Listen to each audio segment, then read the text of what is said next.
The message glowed on my phone screen at 3 a.m., a cruel, phosphorescent ghost in the suffocating dark of my cramped barracks room in Bavaria. The air was cold, smelling of old metal and the faint, persistent dampness that clings to everything in this part of Germany. Outside, the base was silent, a sleeping giant hushed only by the distant, rhythmic hum of generators, the mechanical heartbeat of our deployed lives. My new girlfriend and I just bought a place together with your savings. She's everything you'll never be. The words didn't register at first. They were just a string of letters, alien and nonsensical in the dead of night. My mind, groggy from a fitful 4 hours of sleep, tried to file them away as a prank, a wrong number, a bizarre dream bleeding into reality. But then I saw the photo attached. My husband, Darren, was grinning like an idiot, a wide, thoughtless smile that I once found charming but now looked utterly vacuous. Next to him stood a blonde woman, barely out of college by the looks of her, all fake tan and carefully constructed Instagram poses. They were both holding a large, red-sold sign, their arms wrapped around each other in a gesture of triumphant partnership. Behind them, bathed in the golden light of a Texas sunset, stood a 2-story craftsman-style house with a sprawling wraparound porch. The house. Our house. A cold, sharp clarity cut through my exhaustion, more potent than any double-shot espresso. It wasn't just any house. It was the exact style we'd talked about for years, the one I had bookmarked on countless real estate sites, the one I dreamed about during long, lonely nights on patrol. It was the physical embodiment of our shared future, a future I was working tirelessly to build, one grueling deployment at a time. And he was standing in front of it, with her. My name is Valerie Morgan, and I'm a 35-year-old logistics officer in the United States Army. For the past 6 months, my world had consisted of coordinating supply chains, managing military operations, and ensuring that thousands of soldiers had what they needed to do their jobs. It was a high-stress, high-stakes environment, where a single misplaced decimal point could have monumental consequences. I thrived on the precision, the discipline, the unwavering focus it demanded. While I was managing the logistics of a small city, my husband back in Austin, Texas, had been, in his words, exploring his entrepreneurial freedom. A year ago, he'd been laid off from his mid-level marketing job. I'd been supportive, encouraging him to take some time to figure out what he really wanted to do. Maybe this is a blessing in disguise, Dare, I'd told him over a crackling video call.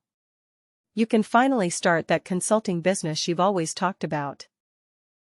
We had a plan. A solid, meticulously crafted plan. I would serve out my contract, and the extra deployment pay, combined with our joint savings, would be more than enough for a down payment on our dream home and a comfortable cushion to help my aging parents retire. Every month, without fail, I transferred $2,000 to our joint account, a tangible contribution to the life we were supposed to be building together. That money wasn't just currency, it was a symbol of my sacrifice, my commitment, my trust. His entrepreneurial freedom, it now seemed, apparently meant exploring the full extent of unemployment benefits and, more pressingly, my bank account. I set my phone down carefully on the cold metal nightstand, my hands steadier than they had any right to be. My heart wasn't pounding, it was a block of ice in my chest. Around me, the base was quiet, except for the distant hum of generators and the occasional footsteps of the night patrol making their rounds. The world outside my small room was orderly, predictable, governed by rules and consequences. The world on my phone screen was pure chaos, a betrayal so profound it felt like a physical blow. The rage would come later. I knew it was there, simmering beneath the surface, a sleeping volcano of fury. But right now, I felt something colder, more calculating. Darren had always been impulsive, prone to grand gestures and poor financial decisions. But this? This crossed every line we'd ever drawn in our 8-year marriage. This wasn't just an affair. This was a calculated act of demolition. The woman in the photo looked young enough to be his daughter, a cliché so painful it was almost laughable. Her name was probably something trendy and meaningless, like Tiffany or Brittany. Everything about the situation screamed desperation and midlife crisis, a pathetic attempt to reclaim a youth he never really had. I picked up my phone again, my thumb hovering over the delete button before I stopped myself. Evidence. My training kicked in. Document everything. I scrolled through the other photos he'd sent over the past week, images I had initially viewed with a pang of homesickness but now saw through a new, brutal lens.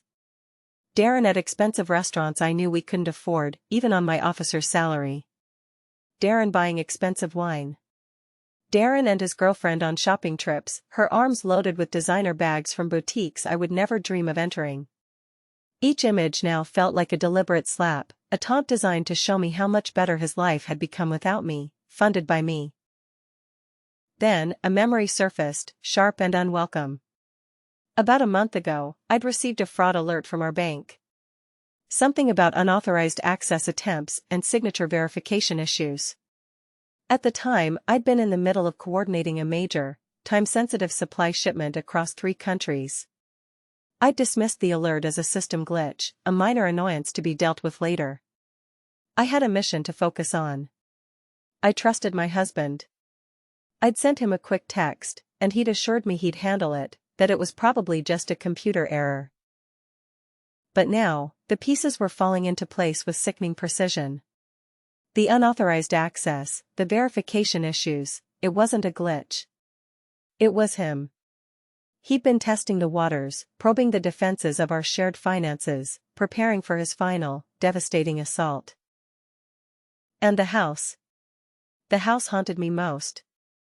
It wasn't just any house, it was the exact style we'd talked about buying together, complete with the wraparound porch I'd dreamed of since childhood, where I imagined us growing old, watching our future children play in the yard.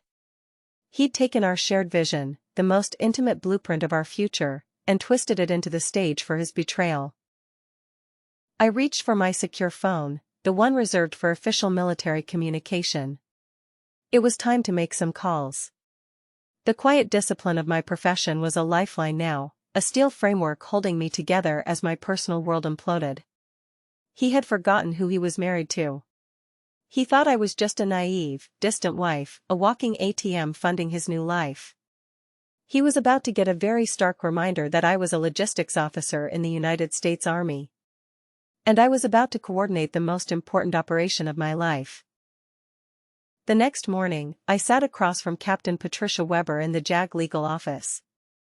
The room was small, sterile, and smelled of burnt coffee and grim determination. Patricia was in her 40s, with sharp, intelligent eyes that had seen everything. She had a reputation for being tough but fair, a woman who had seen enough military spouse betrayals to fill a field manual. "Tell me everything," she said, her voice calm and even as she slid a legal pad across the desk. I handed her my phone, my personal phone, feeling a wave of shame as she scrolled through the photos and messages. It felt like laying my entire life, my entire failure of a marriage, bare for inspection. "My husband emptied our joint savings to buy a house with another woman," I said, the words sounding hollow and rehearsed. "He's been unemployed for over a year, living off my deployment pay." Patricia's expression hardened as she scrolled through the evidence. She didn't offer platitudes or sympathy. She offered action. "When did you last authorize any major transactions?" "Never," I replied, my voice gaining strength. "We agreed the money was for my parents' retirement and our future down payment." I pulled out a folder containing the bank statements I had printed that morning from the secure network. I'd been sending $2,000 monthly to our joint account. He was supposed to be paying bills and saving the rest. I pointed to the statement. Approximately $45,000 over the past 18 months, not including the other debt. The number hit me fresh each time I said it. Nearly 2 years of careful, disciplined saving, gone. Wiped out by cheap wine and designer handbags for a woman I'd never met. Patricia made notes quickly, her pen scratching across the paper with a satisfying finality. "You mentioned a fraud alert about a month ago?" "Yes," I admitted, feeling a flush of embarrassment.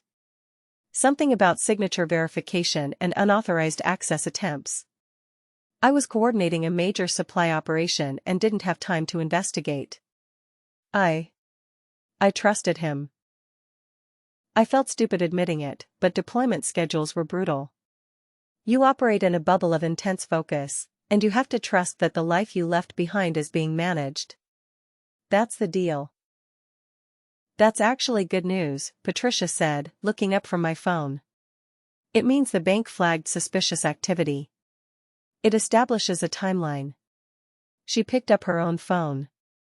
I'm calling Sergeant First Class Rodriguez in financial crimes. He specializes in military spouse fraud cases. Within an hour, I was sitting with both Patricia and Rodriguez, a stocky man with kind eyes who'd clearly seen too many soldiers betrayed by the people they trusted most. He reviewed the evidence with a quiet, methodical intensity. Mrs. Morgan, this happens more than you'd think, Rodriguez said, his voice gentle but firm. Deployed service members are particularly vulnerable. The distance, the time zones, the trust we place in our families, it creates perfect conditions for financial abuse. He opened a thick folder. The good news is, you have strong legal protections. The Service Members Civil Relief Act, military banking regulations, and if he forged your signature, which seems likely, we're looking at federal wire fraud. What's the process? I asked, my voice barely a whisper. First, we contact the bank to freeze all joint accounts. Then we trace every transaction. If he used forged documents or misrepresented your deployment status to bypass normal verification procedures, that's multiple felonies. Rodriguez's voice carried a quiet satisfaction that was beginning to echo inside me. Some people think military spouses are easy targets. They're about to learn otherwise. I felt something shift inside me, the first stirring of hope since seeing those photos. By that afternoon, I had a full financial investigation team working my case. Staff Sergeant Jennifer Clark, a forensic accountant with the military police, had pulled transaction records going back 2 years. The picture they painted was worse than I'd imagined. He's been bleeding your account dry for months, Jennifer said over a secure video call, pointing to a printout covered in red marks. Small amounts at first, $300 here, $500 there. Classic pattern of financial abuse. The victim doesn't notice until it's too late. I studied the highlighted withdrawals. Restaurant charges at places I'd never heard of. Online purchases for electronics, clothing, jewelry. Cash advances that happened almost weekly. I thought he was just struggling with unemployment, I confessed, the guilt a bitter taste in my mouth. I kept sending more money because I felt guilty for being away. That's exactly what he was counting on, Rodriguez's voice cut in. He'd returned with more documents, including copies of the house purchase paperwork. Here's where it gets interesting. To buy that house, he needed to show stable income and down payment funds. He did that by forging your signature on financial documents and claiming you were a willing co-purchaser. Patricia leaned forward. Show her the loan application. Rodriguez spread out several pages. There, in handwriting that almost looked like mine, was my signature on mortgage documents. My supposed income was listed as my full military salary plus a fictional consulting business. My deployment was misrepresented as a temporary assignment, suggesting I'd be returning to Texas permanently within months. He told them you were deployed but actively participating in the purchase, Jennifer explained. Made it seem like you were shopping for houses via video calls and had given him power of attorney for the closing. I felt physically sick. Power of attorney that doesn't exist. Correct. Which makes every document he signed a forgery, and every representation he made, fraud. Rodriguez's tone was grimly satisfied. The girlfriend's involvement makes it worse. She signed documents claiming to know you personally and confirming your consent to the purchase. She's never met me. Conspiracy to commit wire fraud, Patricia noted. They both knew the representations were false. Jennifer pulled out her laptop. I've already contacted the title company and the bank. The Service Members Civil Relief Act gives us significant leverage here. When they find out a deployed service member's signature was forged and their protected funds were misused, everything stops. What happens next? I asked. Tomorrow morning, investigators from the Office of Service Members Civil Relief will be waiting at the title company, Rodriguez said. Darren and his girlfriend are scheduled to complete the final closing paperwork at 10 a.m. Texas time. I looked at the photo of the house again. My dream home, bought with my betrayed trust. Will I get the money back? Every penny, Patricia assured me. Plus interest, penalties, and probably their legal fees when this is over. For the first time in days, I smiled. My husband thought he was so smart, but he'd just committed federal crimes with a paper trail that would make a prosecutor's job easy. The next morning, I found myself pacing the communications room at 4 a.m., calculating time zones obsessively. It was 9 a.m. in Austin, 1 hour before Darren and Tiffany's scheduled closing. I'd barely slept, running through every possible scenario of what was about to unfold. My secure phone buzzed with an encrypted message from Rodriguez: assets frozen. Team in position. We'll update hourly. Patricia found me there, clutching a cup of coffee that had gone cold hours ago. You know, you don't have to watch this unfold in real time, she said gently. Yes, I do, I replied. I couldn't explain why, but I needed to be present for this moment, even from 4,000 miles away. He spent months planning this betrayal, sending me those photos to hurt me. I want to know the exact moment it all falls apart. She sat down beside me.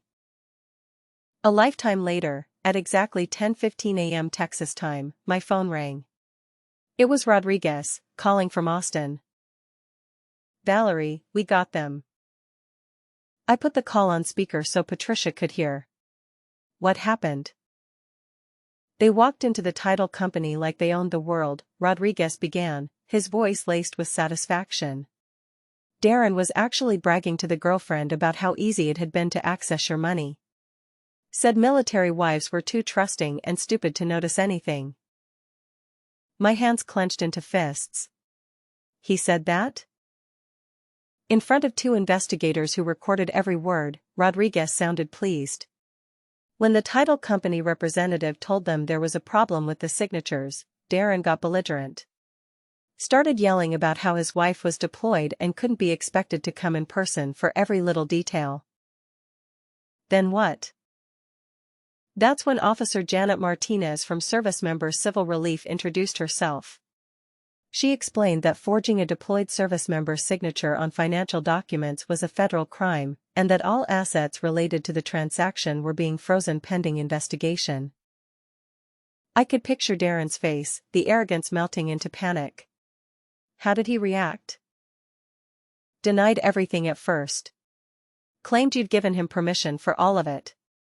Then the girlfriend started crying, saying she didn't know any of this was illegal. Rodriguez paused. But here's the best part. Martinez asked him to explain the power of attorney documentation, and he couldn't produce any legitimate paperwork. Because it doesn't exist. Exactly. That's when he realized how much trouble he was in. Rodriguez continued his account, and I could hear the satisfaction in his voice. The title company had to call their legal department immediately. Turns out, when they ran the verification checks this morning, which they should have done weeks ago, half the documents didn't match their security protocols. What kind of documents? Patricia asked, taking notes. Employment verification letters, claiming Valerie worked for a consulting firm in Austin. Bank statements showing joint income that didn't exist. Even a letter, supposedly from Valerie's commanding officer, giving her permission to purchase property while deployed. Rodriguez's voice carried professional disgust. All forged, all easily disproven. Amateur hour. Darren's not nearly as smart as he thinks. He used an old letterhead template he probably downloaded online, and the supposed commanding officer's signature was just a Google image of a military signature. Any real verification would have caught it immediately. My phone buzzed with a text message, and my blood went cold. It was from Darren. "What the hell did you do? They're saying I committed fraud. This is your fault for not being here." I showed the message to Patricia, who shook her head. "Even when caught red-handed, he's still blaming you. That's going to look great in court." Rodriguez was still talking. "The girlfriend's involvement runs deeper than we initially thought. Tiffany wasn't just a passive participant. She actively helped forge documents.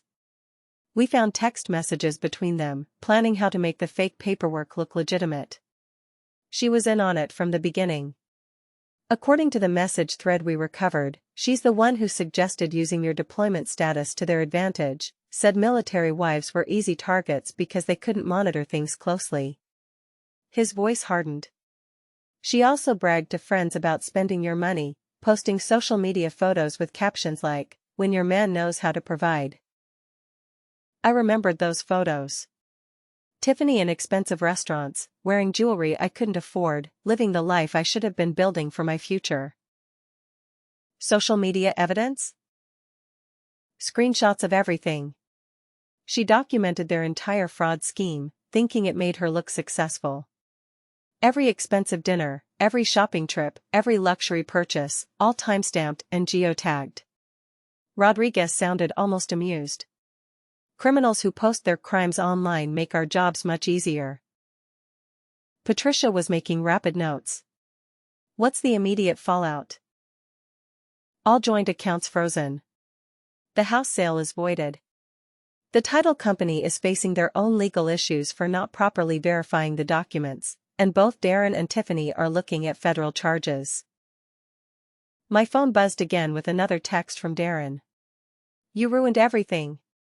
Tiffany's crying and it's all your fault. I loved you and this is how you repay me." I showed it to Patricia, who laughed darkly. "He loved you so much he stole your money and bought a house with another woman. That's definitely going in the evidence file." Rodriguez continued, "The U.S. Attorney's Office is very interested in this case. Military spouse fraud is a priority for them, especially when it involves forged documents and identity theft. They're looking at wire fraud, identity theft, conspiracy, and violations of the Servicemember Civil Relief Act." "What kind of penalties are we talking about?" "Wire fraud alone carries up to 20 years. Add the identity theft and military protection violations, and they're both looking at serious federal prison time." He paused. "Plus full restitution to you, including penalties and interest." I felt something I hadn't experienced since seeing those first photos. Genuine peace. "When will they be arrested?" "Already happened. They're both in federal custody as of 30 minutes ago." 3 hours later, I was back in the communications room when Jennifer Clark called with updates that made everything even more satisfying. "Valerie, you need to hear this. When we executed the search warrant on their apartment, we found evidence of a much bigger scheme," Jennifer said, her voice carrying barely contained excitement. I put her on speaker. "What kind of evidence?" "Darren's been doing this to other military spouses. We found files on 3 other women whose husbands are deployed, complete with forged documents and stolen financial information." She paused for effect. "He wasn't just betraying you. He was running a military spouse fraud operation." Patricia's eyebrows shot up. "Other victims?" "All logistics or supply officers like Valerie. All deployed to locations with challenging communication schedules. He specifically targeted women in positions where they'd be too busy to monitor accounts closely." Jennifer's tone turned grim. "Tiffany helped him research the targets through social media, identifying spouses with good credit and steady military income." I felt sick thinking about other women going through what I'd experienced. "How much money total?" "Preliminary estimate is over $200,000 across 4 victims, including you.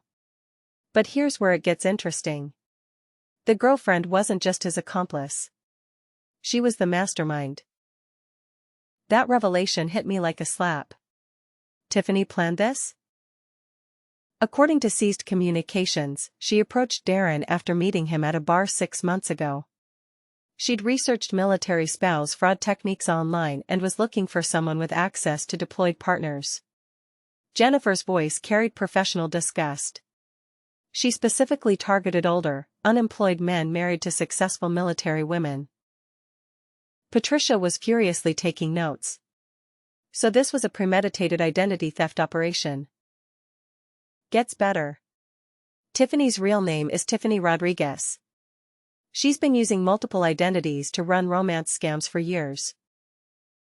The name sent a jolt through me. Rodriguez?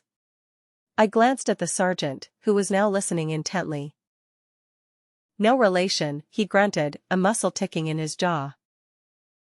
Jennifer continued, unaware of the coincidence. The Instagram fitness coach persona was completely fake, designed to attract men like Darren who were feeling insecure about their wife's success. I thought about those photos again, my husband grinning beside someone who'd manipulated him into destroying our marriage. Was any of their relationship real? Based on the evidence, she was planning to disappear once they'd stolen enough money to buy the house outright. The mortgage was just a temporary step. She intended to refinance or sell quickly, taking her share and moving on to the next target. My phone buzzed with yet another message from Darren. They're saying Tiffany is a criminal who used me. You have to help me, I made a mistake, but I didn't know she was lying about everything. I showed the message to Patricia, who rolled her eyes. Now he wants your help. Classic manipulation. Jennifer continued, the best part is that their arrest was recorded by the title company's security cameras. Darren completely lost it when he realized the scope of the charges, started screaming that Tiffany had lied to him about everything, that he thought you'd given permission for the house purchase. Did he really believe that? Hard to say. The messages we recovered suggest he knew it was wrong, but convinced himself he deserved your money because of your successful career. Jennifer's voice softened slightly. He also wrote several drafts of messages to you that he never sent. Apologies mixed with resentment about feeling like a failure compared to your military achievements. I felt an unexpected pang of sadness. Our marriage had problems, but I'd never imagined they'd lead to federal crime. What happens to the other victims? We're contacting them today. Thanks to your case, we can recover their money and prevent Tiffany from targeting anyone else. Jennifer paused. You probably saved several families from financial ruin. That thought gave me something I hadn't expected, purpose beyond just personal justice. 2 weeks later, I received a call that made everything worth it. Rodriguez was calling from the federal courthouse in Austin, where Darren and Tiffany had just appeared for their arraignment. Valerie, you should have seen it, he said, barely containing his amusement. Darren showed up thinking he could charm his way out of federal charges. Wore his best suit, brought character references, the whole performance. I was sitting in my barracks room, finally able to sleep normally again now that justice was moving forward. How did that work out for him? About as well as you'd expect. The federal prosecutor laid out the entire scheme, the forged documents, the identity theft, the conspiracy with Tiffany, the other victims. When they got to the part about him bragging to investigators about how easy it was to steal from military wives, his lawyer actually put his head in his hands. I couldn't help but smile. And Tiffany? Even better. Turns out she had warrants in 3 other states for similar fraud schemes. The Instagram fitness coach thing was just her latest identity. She's been running romance scams and military spouse fraud for over 2 years. I felt a weight I'd been carrying for weeks finally lift. When's the trial? They're both plea bargaining now. Full restitution to all victims, plus penalties and court costs. Justice was finally coming. A month later, I was video calling Patricia from my barracks when she delivered the news I'd been waiting for. Both plea deals are finalized, she said, grinning at the camera. Darren pled guilty to all charges in exchange for 4 years federal prison, plus 5 years probation. Full restitution of $93,000 to you, including penalties and interest.